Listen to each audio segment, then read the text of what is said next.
Hey guys, in this video we are going to talk about AVL trees. So why do we need AVL trees? So AVL trees are a solution to binary search trees in terms of time complexity. Now what do I mean by this sentence?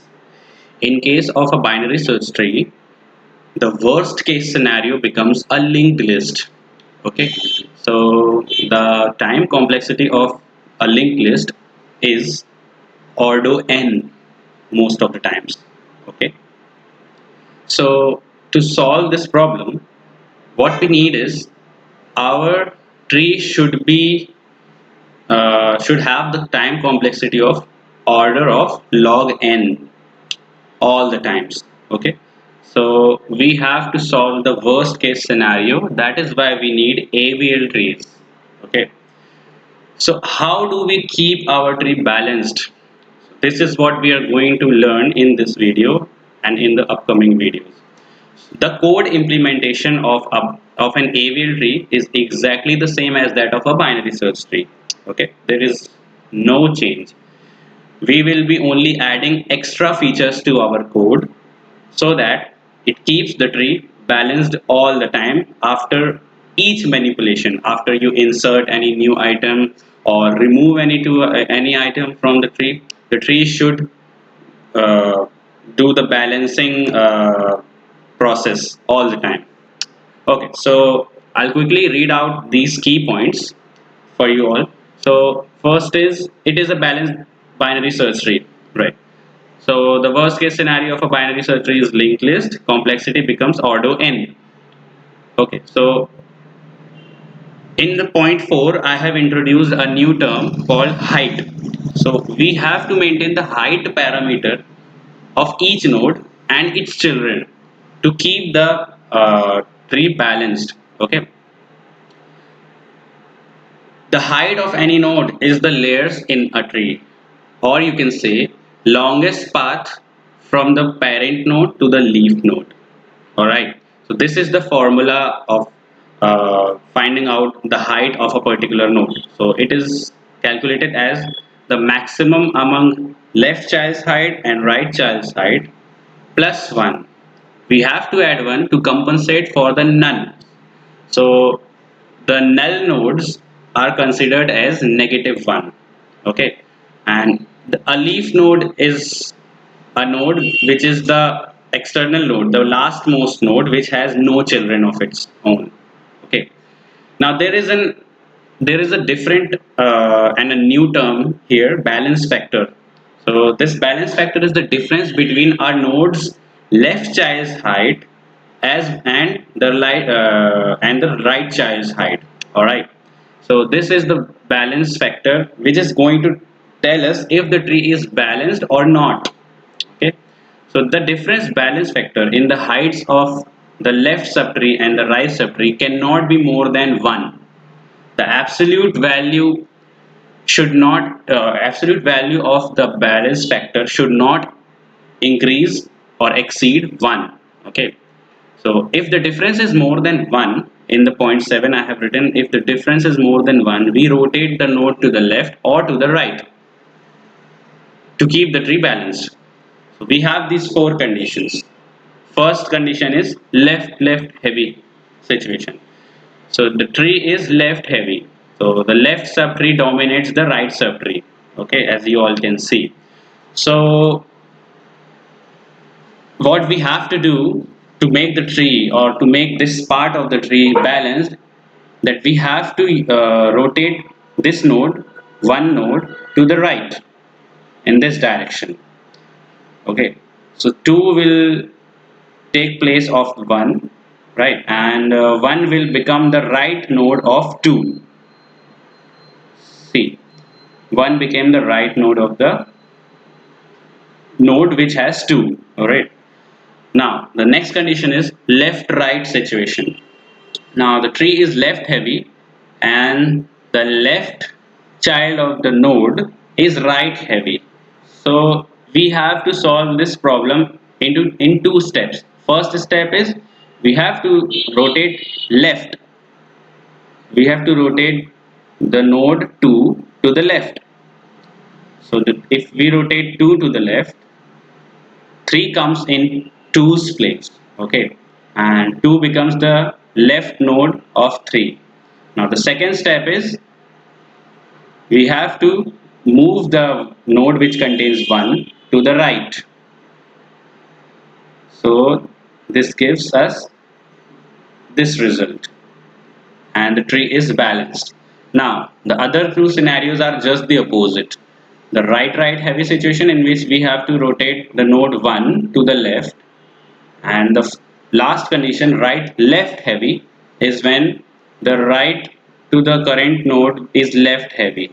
Okay, so first we have to rotate 2 to the right, and then 1 to the left. So that is how we balance our tree. Okay, so let us start our code implementation. So that, as I have told you all before starting the code, if you feel like you are stuck in my implementation of this code, in this particular code, I'll suggest you to watch my previous videos about binary search trees, because the code implementation is exactly the same, right? So if you don't understand anything in this code apart from the new stuff related to AVL tree, if you are confused, please check out my previous videos. Okay, so class node, define init. The init is going to take a data and parent, but we are specifying it as a none initially. Now self dot data is an attribute. Now data will take this data. Self dot parent, these are class variables, so parent takes this parent. Self, as I have told you that we have to maintain the height parameter this time. So the height is set to 0 initially. Now self dot left equals to none. Self dot right equals to a none. Okay, so we are done with our node class. Now our main class, the AVL class. Okay, so class, oh, let us just AVL tree, define init self dot root. So we are creating a variable called root set to a none initially. So this is our first node of our tree, through which we are going to traverse throughout our tree, throughout our data structure, right? So let us begin with our first method, insert. We are going to insert some data. Now, first condition, if there is no root node, if there is no root node, we are going to create our first node. So this is how we are going to create our first node. Now, not passing the parent as the root node has no parent, right? Obviously the root node has no parent because the tree starts from the root node. Okay, now, oh, we forgot to check, put the if statement. So if not self dot root. Now if not self dot root, self dot root becomes this node. Okay, now if the root node exists, else, this time we are going to call a different method, insert, oh sorry, insert data. I'm keeping the name slightly different so that we don't get confused. So we are going to pass a data as well as self dot root node. Why? Because we are telling this internal private method that take this data and take this root node, take this node, start traversing from this node, find the appropriate place to keep this data and insert it into the tree. This is what this method is saying to the code, right? So I think we are done for our initial insert method. Now we have to create our private insert method. Insert data, and we are going to pass a data and a node. Error is gone, as you can see. Okay, so either the data is going to be smaller than the current node's data. The current node is this node which we are providing. So the code has to check if the data is smaller or bigger than the current node's data, and if it is smaller than the node's data, it will go to the left subtree and discard the right subtree. This is what is the fundamental concept behind binary search. All right, this is the property which gives us logarithmic time complexity, that we are discarding the second half of our data structure so that the search speed becomes faster. Okay, so if data is smaller than node dot data. Okay, now if the data is smaller than the node's data, we have to check if there is a node dot left, right? So if there is a node left, not node dot left, like if there exists a left subtree of the particular node, then we have to call this method again, and this time we are going to pass data and node dot left. So that is how recursively we are going to reach at the leftmost node, and then finally when there is no left node, we are going to create self dot left, oh sorry, node dot left equals node and data. Now this time we have to pass a parent. So what was the parent? The node itself. Obviously, as you can see, node dot left is being initialized here, right? So it means node will be the parent, and we are going to be needing this parent parameter later, okay, while balancing the tree. Now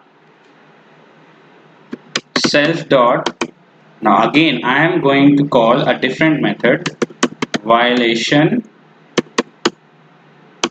handler. I'm calling this function violation handler because this is how I keep things clear to me. Okay, so violation handler, and this time we are going to pass node dot left. So we are telling this method that, hey violation handler, take this node and start checking if there is any violation of the balance of the tree. If there is any violation, please fix it. Okay, so let us complete the second half of the function. If data is greater than node dot data, and if node dot right, which is obvious, if the data is greater than the node's data, we have to check for the right subtree, right? So if the right subtree exists, we are going to call this insert data. We will pass data and node dot right this time. Okay, and similarly self dot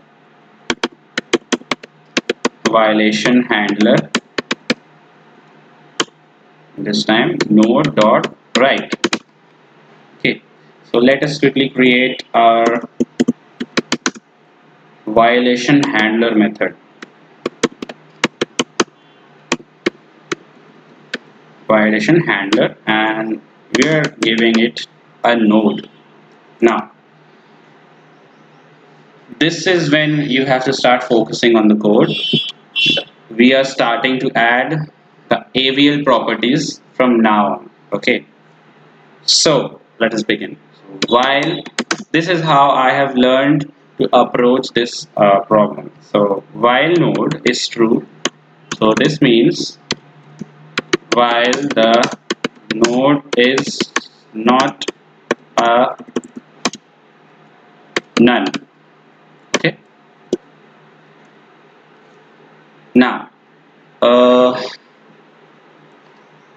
we have to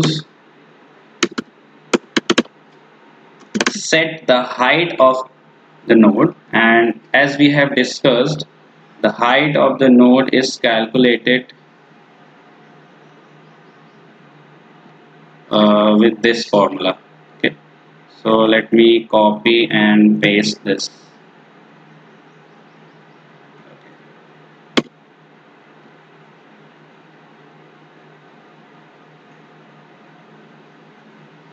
So before completing this, I am going to define calculate height, right, of a node, and for now I am going to pass it, and before the pass statement I am including this formula, right? So the height, okay, maximum function is what we are going to use. Self dot calculate height node dot left and self dot calculate height node dot right. So this method is going to check, and this is going to check that which subtree has, the maximum height, either the right or the left one, and we are going to add 1, as we have discussed that we have to compensate for the none node, right? Okay,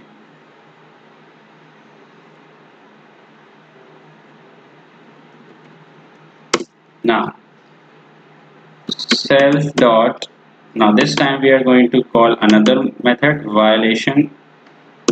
I'm going to call it fix.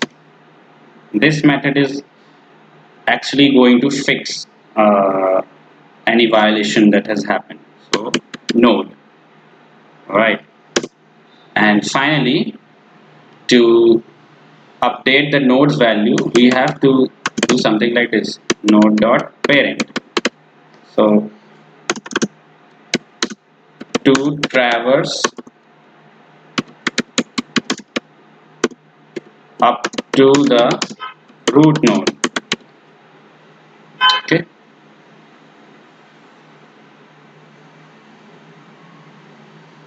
So let us complete the calculate height method.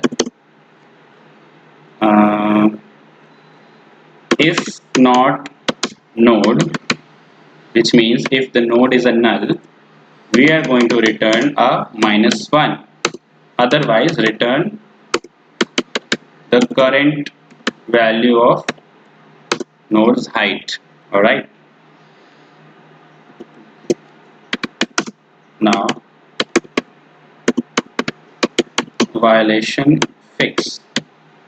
Okay, we are going to pass a node and a pass statement. So I think that's it for this video. We are going to continue this code in my next video. So I hope to see you there.